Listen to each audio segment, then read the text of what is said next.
You know Gray Bar for electrical parts, but there's one more thing you may not be thinking of us for that can help maximize your next project's total value. Our pre-project planning services are designed to help you win the bid, save on labor costs, and keep your installers productive across your entire build. The sooner you call us, the better. Because when we're there from the beginning, we can anticipate your needs and help you solve problems before they become problems. Yep, Gray Bar does that.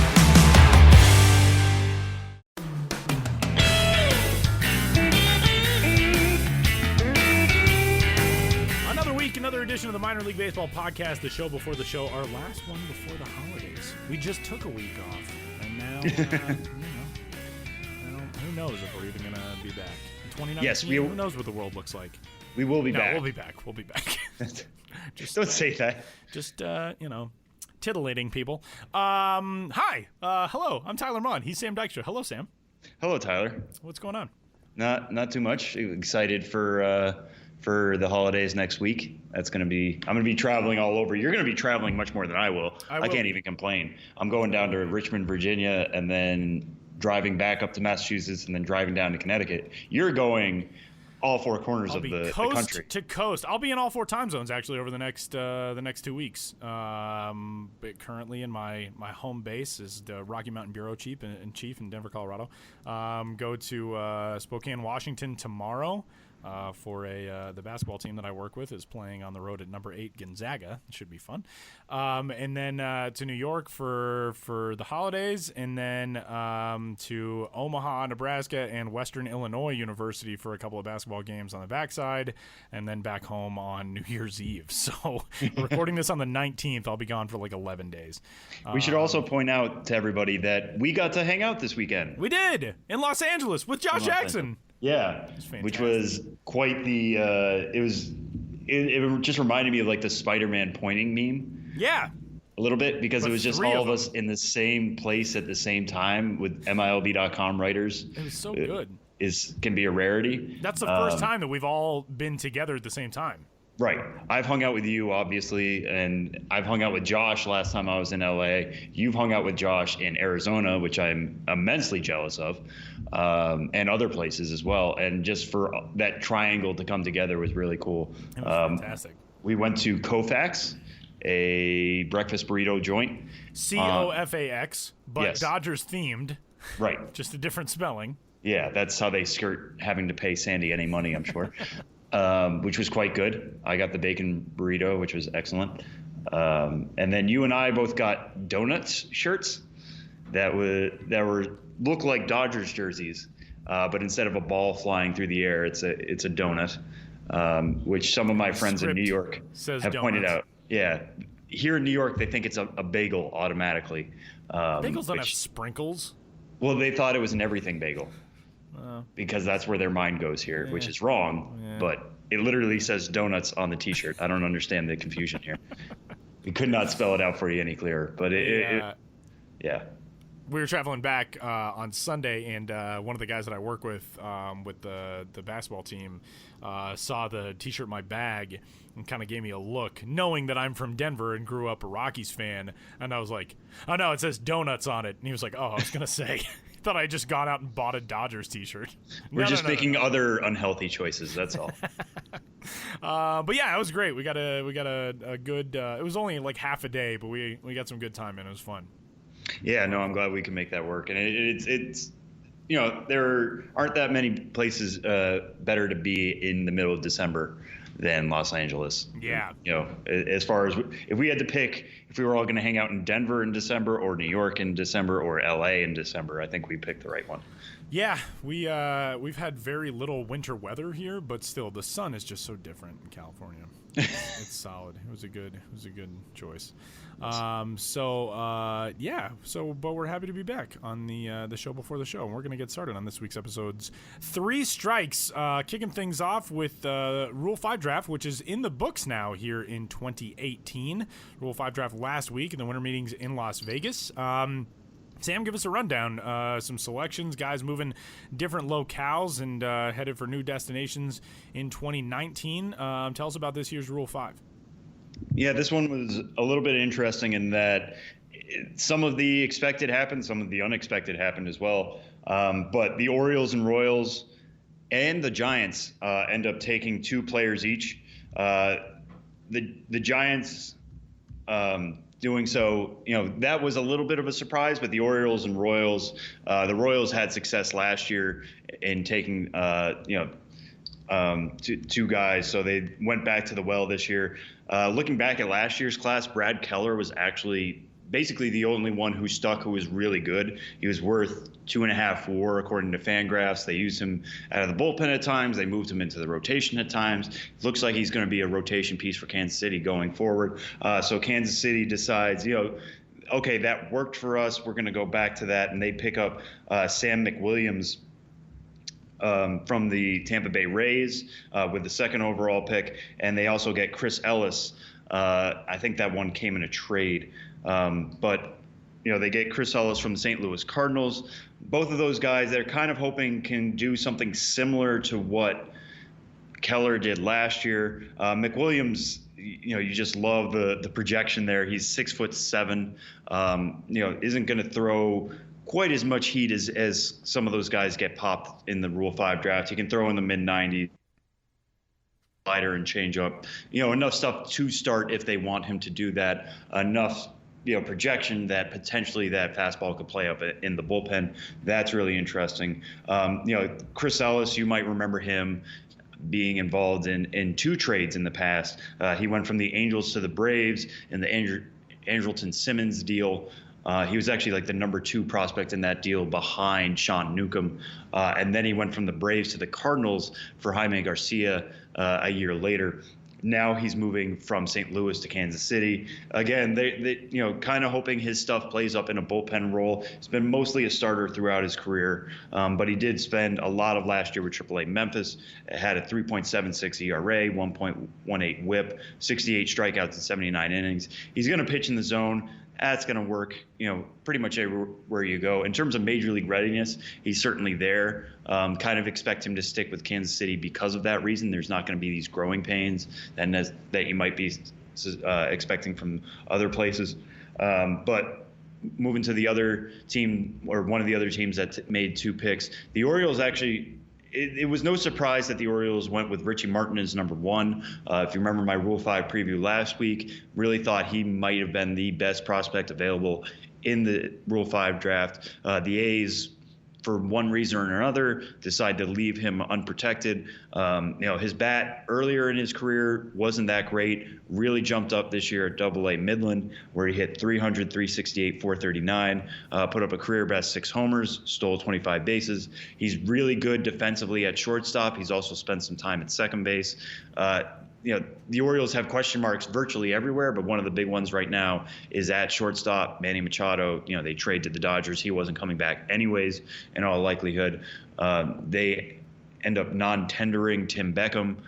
So what are they going to do at short? Okay, Richie Martin fills that hole pretty easily. But then later in the draft, they also go back to the same spot and take Drew Jackson from the Dodgers.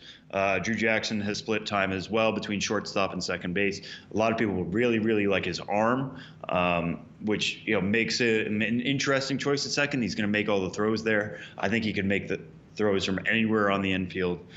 So they've claimed that they're going to give Martin and Jackson kind of a competition. They have an opening at shortstop. Why not get 2 guys who can play shortstop, see who wins that job coming out of spring training? Worst comes to worst, they'll probably try to keep both of them, but the other one could fill a utility role. We'll see how that goes. Jackson has a little bit more power. He hit 15 homers last year at AA Tulsa, playing in the same league, obviously, as Richie Martin, but he had a little bit less of a hit tool. He hit 251 for his average and had a 356 OBP. Kind of interesting, that mixture of power for him and Martin's hit tool actually meant that they both had the exact same WRC plus at 121. So the fact that they have some good defensive tools, it's going to be interesting to see how that kind of shakes out. Right now, as things sit, if I had to predict who is going to win that job, I would say probably Martin's going to be the starting shortstop. Jackson can move shortstop, second base, and with that arm, I have no doubt he can make a lot of throws from third base as well. but that's something we'll be watching in Orioles camp this year. And there's a lot we're going to be watching in Orioles camp with new faces. Yusniel Diaz, Dylan Tate, going on down the list, Dean Kramer, guys showing up for their first springs at a time when the Orioles are really going to go young. And they just hired a manager in Brandon Hyde who has a player development background with the Cubs. He's going to be trying to mold this young talent. So we'll see how that works here in the Rule 5 draft. One of the most interesting picks for me as a motorcycle screams by here in New York City. Quite loud. Yeah, I would like to say this is coming live from the street, but no, we're 5 levels up. I don't know what that was. One of the most interesting picks from my standpoint was at number 9 in the Major League portion of the Rule 5 draft. The Toronto Blue Jays pick up Elvis Luciano from the Royals. So the Royals, who go out and get 2 pitchers, actually end up losing a pitcher because they didn't protect him. Luciano, interestingly, is only 18 years old, but because his initial contract had to be renegotiated, it was initially voided, they had to renegotiate a new one. Because of that, somehow that made him eligible for the Rule 5 draft this year, even though otherwise he would have had to wait, I think, 3 more years for eligibility. Had not pitched above rookie ball yet, but was a ranked prospect. He was ranked number 23 in the Kansas City system. So a lot of people like his potential. He might have one of the higher ceilings of any Rule 5 pick this year. But without that kind of experience, it's going to be kind of an uphill climb for him. It actually reminds me a little bit the Milwaukee Brewers years ago in 2013 when they were undergoing their own rebuild, took Wei Chung Wang out of the Pittsburgh Pirates system and kind of hid him. He had some injury problems, and they made it work for him to stick. Never really pitched in the majors after that, after he got taken in the Rule 5 draft. But when when you're a rebuilding club, you will take bets on higher ceilings. So he's got a plus fastball, an above average curve, and an average changeup. If it all comes together for him, that's obviously the workings of a number 4 or 5 starter. And Toronto, they know a thing or two about developing teenagers, obviously. We'll talk about that later. But giving him this major league shot is going to be really interesting. He's the one I think is least likely to stick of anybody on this group, just because of that inexperience. And I do think Toronto has a little bit more of a chance to win some ball games in 2019 than they're leading on with this type of pick. But you bring him into camp, it's low risk. It's $100,000. If you have to give him back, you get $50,000 of that back. So I'll be keeping a close eye on what the Blue Jays are able to do with Elvis Luciano. For some more of these picks, we did 14 of them, or there were 14 of them this year. I did a tool shed last week on the stickiness level from 1 to 5. It is the Rule 5 draft. It's a little bit of a gimmick, but still ranking how likely these guys are to stick with their new major league club. So I encourage you to check that out, because otherwise we could be going an hour going through all 14 of these guys. Strike 2, I love this question. If you could gift a tool to one prospect for the holidays, who and what would it be? I'm going to turn this over to you first, Tyler. I want to see what you have to say on this one, because, I'm going to need to – I'm between a couple different things, and I need to chew on it before I absolutely give one thing to one player. I want to give defensive tool to Vlad Guerrero Jr. From what I've heard from people, from scouts and from player development people that I've heard who have watched Vlad, and we did a Behind Enemy Lines thing on Vlad on the blog earlier this year, the defensive profile for Vlad is not good. And, you're an American League guy. It's not going to have to be great. The footwork obviously was a work in progress moving into the infield, but he's primarily a DH. What I think we would gain if I was able to gift a glove and an arm to Vlad, the arm is, he's Vlad Guerrero's son. The arm is going to be there. The glove, the footwork is not great. I think we would see him in the major leagues very soon. But what the defensive shortcomings do, they give the Blue Jays that excuse to keep Vlad down at the beginning of the season for Super 2 considerations if they choose to go that route. It's a pretty easy thing for the Jays to say, he needs some more work. Defensively, he's just not there. Because defensively, he's not. Offensively, he may be one of the best hitters in baseball already if he was at the major league level. Defensively, it's not there. That would be my pick. Yeah, no, that's fine. He would become like all-world right away. Yeah. If he was really, really good, He's gifted got to be with the glove. not good at something. Right. Yeah. And I'll get into that. I have this diatribe that I need to go off on Vlad Jr. We'll save that for the next segment. The one I would give is power to Nick Madrigal. White Sox first round pick this year. Love Oregon the bat. State Absolutely. product. NC State or Oregon State product. Yeah. Right. I don't know why I thought of NC State there for a second. But absolutely love the bat. He's got one of those hitting profiles that I fall in love with, which is high average, low strikeouts, decent amount of walks. His final year with the Beavers, walked 16 times, struck out only 7.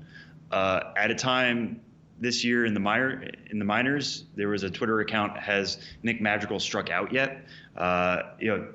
Between the Arizona League, the South Atlantic League, and the Carolina League, he only struck out 5 times in 155 at bats and 173 plate appearances. That's absolutely insane. The problem is very little power in that profile. He only had 7 doubles of his 47 hits. No triples, no home runs. A lot of that is, he was overcoming some nagging injuries a little bit at times this year. A lot of that is getting used to pro ball. I get that.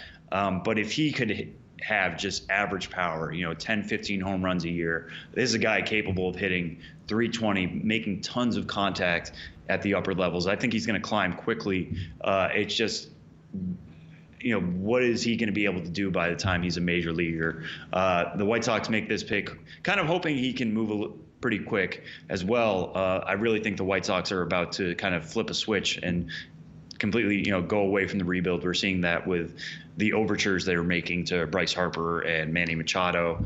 They want to contend now, especially with the Indians peeling off a little bit and that division being more within reach than ever. And I think they would love for Madrigal to be a big part of that.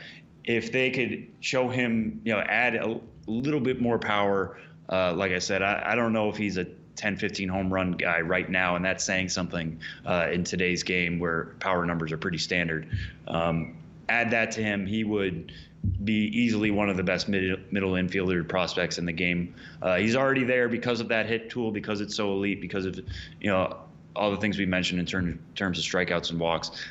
Little extra power would really do him a lot of good. Maybe he shows it this year. Maybe that's a big point of emphasis for him in his first offseason. We'll have to wait till the spring to find out. But that's the thing I think he's really missing. And our final strike on the final episode of the Show Before the Show podcast in 2018. Right? I don't think we're not doing an episode next. No, we're not. No. Okay. Just making sure we're giving you guys the week off. Production meetings while we're in the show. Yes. 2018 behind us now. What is the biggest lesson that you learned in 2018, Sam? In a baseball context, life, other things. Yeah, I know. Yeah, there's a lot of personal growth. I feel like I should be lying down for this one and just talk about yourself. The thing that I said I was going to go on a little bit of a rant here, so here it comes. I wrote this story about 18 lessons for 2018, and there's a lot of good stuff in there, I think. Just in terms of what we learned this year, not boasting about my own lessons, but looking back on where we were in the spring to where we are now, the Padres probably have the deepest farm system in baseball. They were on the short list certainly in spring, but I think over the course of the summer they really proved themselves with that. Chris Paddock having a breakout year, adding Francisco Mejia in a trade was huge. Tatis showing himself to be as gifted as we thought. Urias climbing to the majors, all that young pitching that they have, that it's climbing up as well. Luis Patino kind of sticking out. Lots to like in that Padres system. The Braves becoming a contending club quicker than we thought, and now they have a lot of good problems in terms of what do they do with all this upper level pitching? Do they convert some of them into bullpen arms? Do they try to make a trade? We haven't quite seen that happen yet. Could they still do that? Yeah, we'll see. A lot of good problems in Atlanta. White Sox being ready to roll. Dynamic duo of Royce Lewis and Alex Kirilloff is a lot of fun to watch this year. And that's definitely a twosome that we're going to be watching going forward. 2 first rounders within the Minnesota Twins system. Right now, they are 2 top 10 prospects overall. No other system has 2 guys in the top 10, so that's makes the Minnesota Twins farm system that much more dynamic. But I think the biggest thing I'm going to take away from this year, which is what I put at number one, was that Vladimir Guerrero Jr. might be the most exciting position player prospect we've seen in recent memory. And apparently that was a hot take. I had a lot of Braves Twitter getting at me yesterday for writing that. Yeah. And Tyler, you can back me up on this, right? There was no bigger Ronald Acuna Jr. fan in minor league baseball than me, right? Yeah, no. Loved the guy. Loved him. Loved him when he was in the Australian Baseball League. Loved him even before that a little bit, what he was able to show before a pretty big injury. 5 tools, all of them really, really good. Put together a breakout 2017. I wrote the story as he was named the breakout prospect of the year in 2017. Love Ronald Acuna Jr. Vladimir Guerrero Jr. is more exciting because as good as Acuna was in terms of having 5 tools and as rare as that is, none of Acuna's tools would I put an 80 on. I, without hesitation, would put an 80 on Vladimir Guerrero Jr.'s hit tool. Yeah, if there was a higher mark that you could put than 80, he's like an 80 plus. Basically, which breaks the rules of what 80 should be. I think 80 can get thrown around a little too much, especially with like fastball velocity. We have to relearn what elite fastball velocity can be now. Because it used to be if you could throw 100, that was an 80, and it's a little bit more common now, so maybe we have to change that. Vlad Guerrero Jr.'s hits, what he does with the bat is what few have ever done in the minor leagues. The guy flirted with 400 this year, and yeah, I know we all have issues with, with batting average these days, and we look at other things. Okay, fine. Guess what? He also hit 20 home runs and had a 38 to 37 K to walk ratio in 95 games. So he's not just, this isn't cheap hits that he's doing. He led the minor leagues in slugging percentage and OPS. And by the way, he did that at 19. So it's almost at the point where I would almost be comfortable, like I would say his power is at least a 70. That could actually get up to 80. There was nobody above him who slugged better this year in all of minor league baseball. And this isn't a guy who played in the California League or the Pacific Coast League or played at a place like Asheville or, hashtag Coors, he says to the Denver person. Pioneer League. Yeah. Grand Junction. He was doing this in top leagues at top levels while being the youngest player in a lot of these places. And it's not just that they were not offensive-friendly environments. They're difficult offensive environments. Like New Hampshire is a difficult place to hit. Buffalo especially in April. A difficult place to hit, yeah.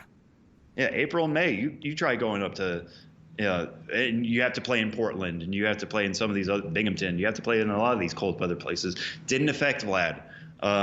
He just so impressed me with the bat this year. And the key word here is exciting because, yes, I do think offensive performance is more exciting than somebody who can field well. And everything you mentioned, Tyler, about the glove and all the questions we have about that, yes, that does hurt, his case for pushing for the majors and all that kind of stuff. But, the Blue Jays know this. The manager, Charlie Montoyo, brought this up at the winter meetings last week.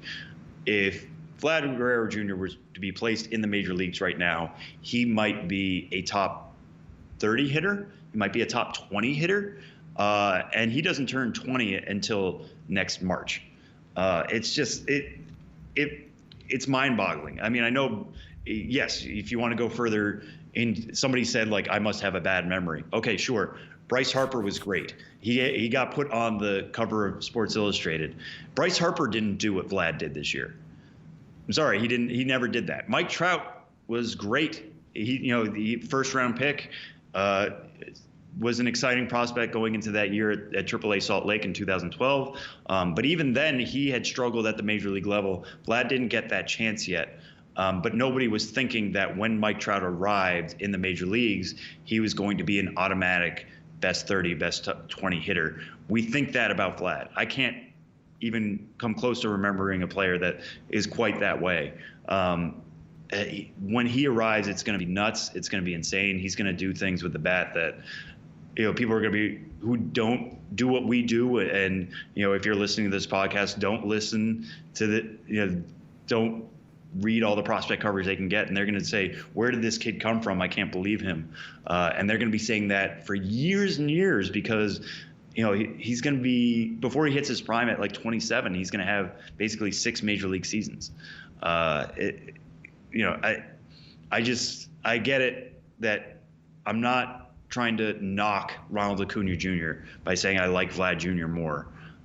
He is just so elite that by definition, everybody's got to be below him. So this was the year of Vlad. We've talked about him probably ad nauseum to some of you folks, unless you're north of the border and you can't get enough of that Vlad Jr. content. But when we look back at this year, this is going to be one of the most exciting minor league baseball seasons we've ever seen put together by one individual. I don't disagree. And I think if you're not a Braves fan, you probably don't disagree either. That's 3 strikes for this week's episode of the Show Before the Show. Coming up, we're headed to the Arizona Diamondbacks organization. Andy Young recently acquired by the D-backs in the trade for Paul Goldschmidt, infielding prospect who has rocketed himself into prospect discussion from being a 37th round pick out of Indiana State and a West Fargo, North Dakota native. Andy Young joins the show to talk about the trade and a whole lot more next.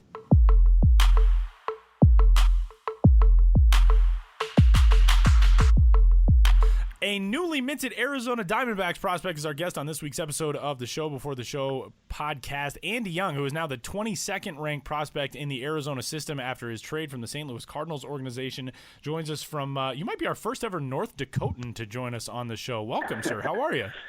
I'm doing well, Tyler. How are you doing? I'm good. So tell us about the last few weeks for you. Go and the deal for Paul Goldschmidt from the D-backs to the Cardinals. You're part of a package for maybe the best first baseman in baseball, which has got to feel kind of cool. But, a trade is always weird and stressful and bizarre and a little exciting and kind of bittersweet. And take us through this. A 37th round pick of the Cardinals in 2016, on your way to a new system this year. What has the last little stretch been like for you? Yeah, I mean, it's definitely been exciting, that's for sure. It was actually kind of a funny story when I got traded. Being from North Dakota, everyone's kind of outdoorsy, hunting, fishing, so I was actually sitting in a tree stand, and my phone started ringing, and it was Gersh, the GM for the Cardinals, and I was like, oh, I've got to take this. So jumped out of the tree. I was walking down the road, called him back. He's like, hey, we traded you for Paul Goldschmidt. And I was like, wow, that's did not expect that. So then, I got back into the truck and I started talking to Porter, the assistant GM for the Diamondbacks, and a few front office guys on both sides to kind of just figure out how we're gonna move forward from that. But yeah, I mean, it's been exciting. It's been I guess right now I'd be at home either way, so I don't know if I really have felt how it's really going to feel once I get down there and I meet all the guys, because I think that's when you'll really see the differences and meet the guys and the staff and stuff like that. So I'm looking forward to that. Being home when this all went down, there are not a whole lot of pro ball players out of West Fargo, North Dakota, so I would imagine that people follow your career pretty closely. What was the reaction like around home when people found out that you had been dealt? Oh, it was cool. I mean, there's Matt Strom with the Padres, and then besides that, I don't think there's been really any other pro players. But so and that was cool to talk to him too, especially being in the same division. But yeah, Don Mizzo, the local newspaper, and WDAY, the local sports team, they wanted to bring me in and do an interview, so that was really cool. I mean, the community up here is really awesome with following every pro athlete up here. I mean, Carson Wentz, everyone loves him from North Dakota, so it's cool that the community gets behind you like that. Yeah, and kind of take us through how you approach the trade mentally. I know you said you don't know what it's going to be like to be a D-back until you're officially suiting up here in spring training in a couple months. But, how do you kind of approach it mentally as somebody who's switching organizations in this manner, like Tyler said, for an all-star first baseman to go where you came from, both North Dakota and 37th round, to being a key part of a trade like this? Yeah, I don't think mentally you approach it any differently. I like to set some short-term goals, and my goals haven't changed. I mean, I I was getting ready for spring training with the Cardinals, and now I'm getting ready for spring training with the Diamondbacks. So mentally, I'm not really changing anything. I'm going to go there and I'm going to compete and play hard, just like I would if I was in Florida with the Cardinals. And now I'm just in Arizona with the Diamondbacks. So I think that very little changes on that aspect. Mm-hmm. Yeah, and in your initial conversations with Arizona, I'm sure they were brief at this point until, like I said, until they get to see you for the first time and you get to see them. But in those initial conversations, what did they say to you? Did they say anything about your game that attracted them in this trade? I mean, what kind of talks have you had so far? Yeah, it's pretty cool. I think they mentioned they saw me in the fall league and they watched me quite a bit, and they just said that you're a big piece of this trade. You weren't just a throw-in, so that's pretty cool to hear. So I think that they're excited and they want me to just continue to kind of play how I've been playing and just be myself. So that was cool to hear. Yeah, and I'm glad you brought up the fall league because that's something we wanted to ask you about coming off that fall league. You already had a really solid 2018 season to begin with, but then St. Louis sends you there. You end up finishing 5th in OPS amongst a really talented group. Your OPS was 936. That's above even league MVP Keston Hiura, who was at 934. What was your approach to the fall league? Not obviously you wouldn't know you would get traded, but people consider it a prospect showcase, and for somebody who may not have been on a lot of lists, you certainly proved yourself there. What was that experience like, and especially knowing now that you popped up on some people's reports because of the way you did there? I mean, how would you describe that experience now in hindsight? Yeah, I mean, I guess going into the fall league, I was fortunate with being able to go up and play with Memphis. So, and we went to the championship game, so I really got to play deep into the year. So when I went down to Arizona, I felt like I didn't have any time off, which was fine because I didn't feel like I was preparing for anything. I felt like I was just continuing on with my season, so I didn't have to readjust to live pitching or anything like that. So I think that was pretty helpful. And also, I mean, you always know that you're playing for the Cardinals or the team you're with, but you're also playing for the 29 other teams that are watching you. So you kind of have that in the back of your mind all year long, but especially in the fall league with the amount of scouts and cross checkers and all that stuff that you can just see in the stand. So I think that everyone there kind of knew that it was a prestigious league, but it's also a showcase to get your name out there. Andy, you mentioned this regular season this year, and combined between Palm Beach and Springfield, you played 119 games, 289, 379, 479, the slash line with 21 homers. That was a career best.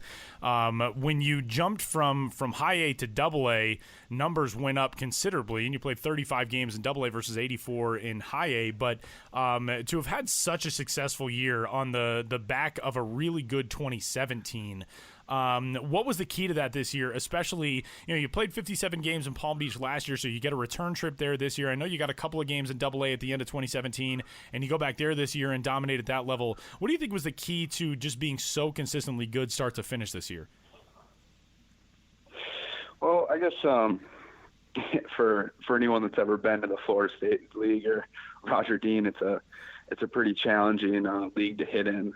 So going back to it the second time, you kind of knew what to expect versus the first time. You didn't really know the size of the stadiums or kind of how the Florida humidity can knock a ball down. So then I kind of knew what to expect. And then going to Springfield, I mean, that's a very hitter-friendly ballpark. And same thing, I played a few games there the year before, so I was very comfortable in those spots, and I was just fortunate to play, I guess, better my second time around.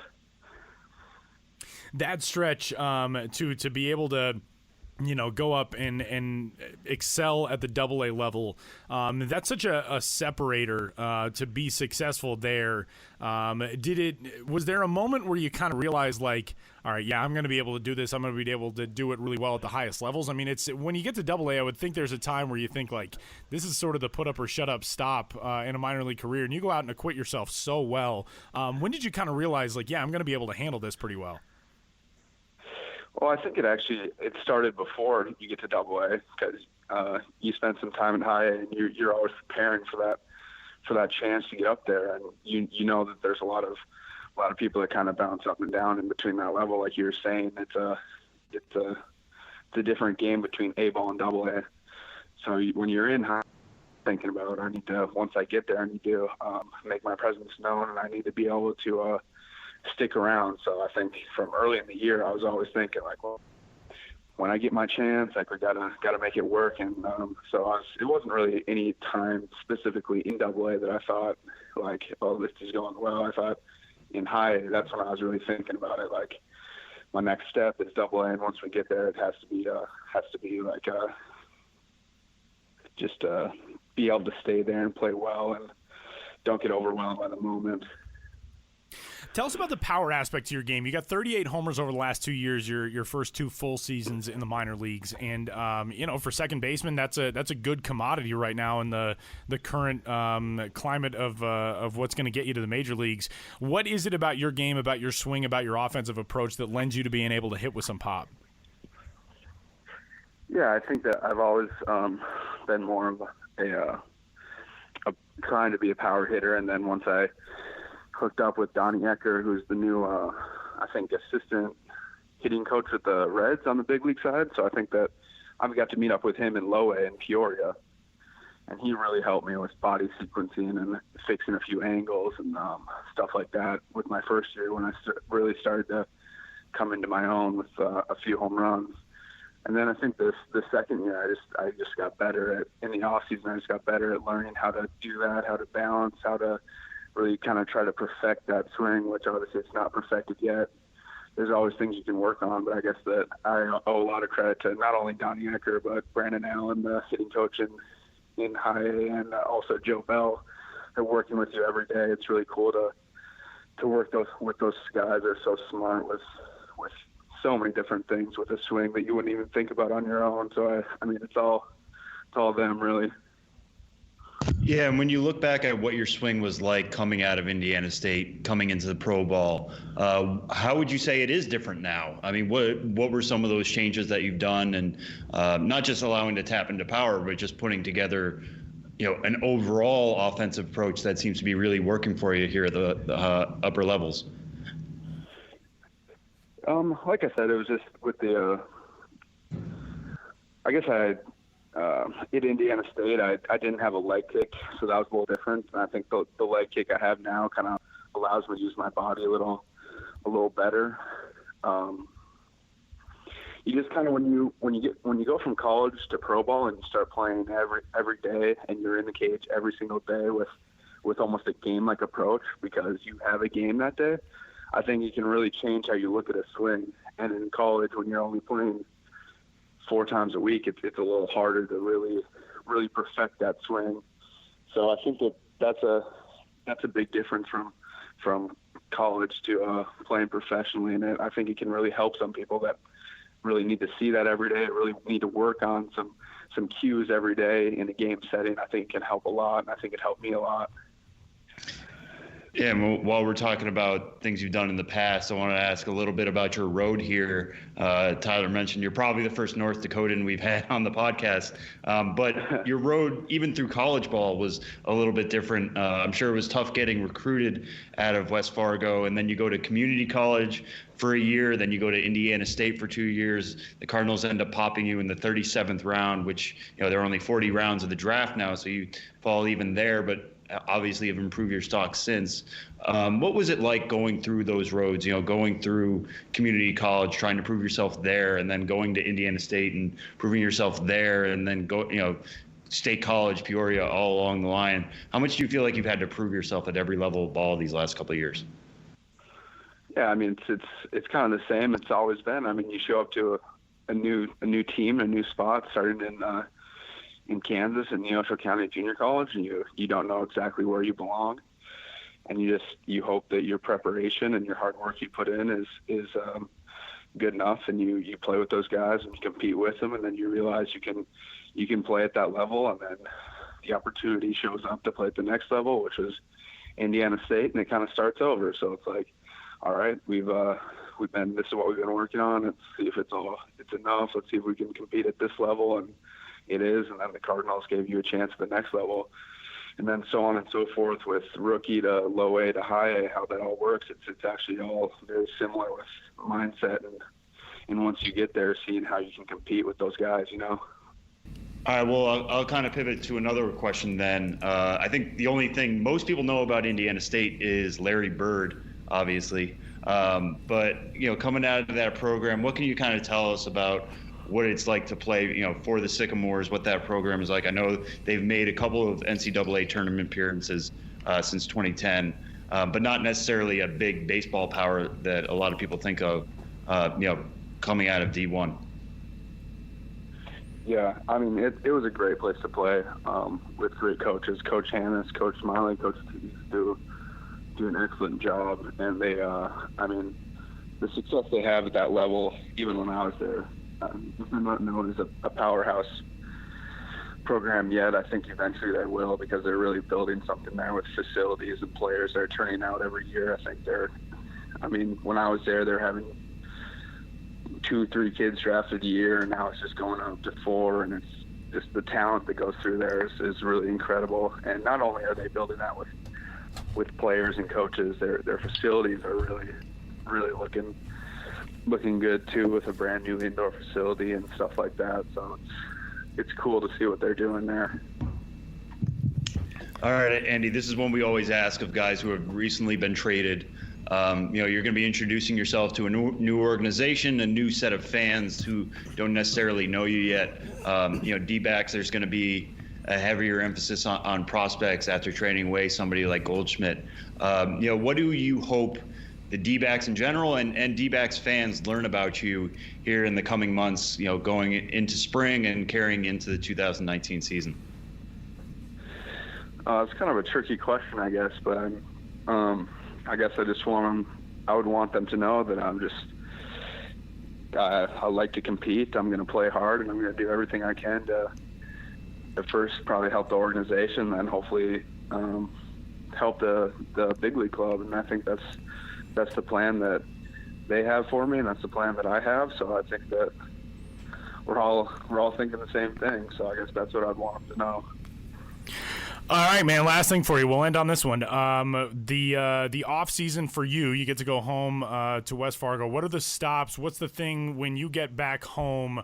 What do you hit up? What are the things you have to do before you get ready for next year? Restaurants or places that you go, or what's the off season look like for you? Yeah, I guess a restaurant called Grand Junction. It's a sub spot in West Fargo. I think that's a must stop if you're ever in town.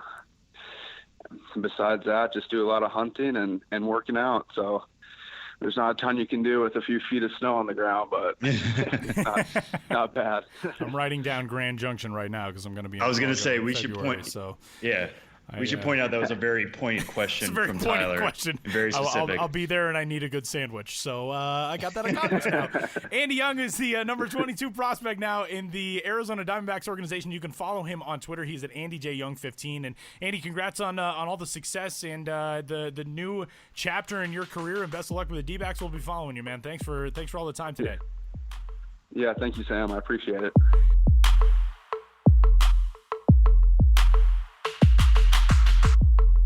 Final segment of this week's show before the show episode. That's it. That's it for 2018 madness.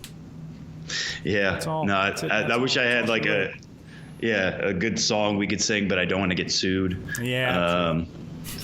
A Christmas Carol or something like that. But again, we don't have ads on this podcast, so we're not rolling in money to just be sending out for rights to Jingle Bells.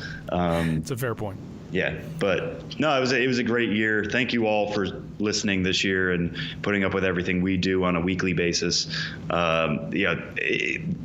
the amount of episodes we've put out at this point is insane, but it gets better and better every year, and the feedback we get is better and better in every year. And Tyler and I talk about this off the air all the time, but the people who reach out and say they're listening, in the car or on a long road trip, or even going out to a game, or listening to prepare for a certain series they're going to during the season, it's always very touching. And especially during the holiday season, where we're all sitting around and thinking about what we're thankful for and what we were thankful for over the last 12 months. You guys are definitely on the list, and we couldn't be more grateful for you. We sincerely appreciate it. We sincerely appreciate all of you. Enjoy the holidays. Enjoy the starts of 2019. We'll talk to you in the new year. He's Sam Dykstra. I'm Tyler Mon. Thanks for being with us for all of 2018. We'll talk to you next year.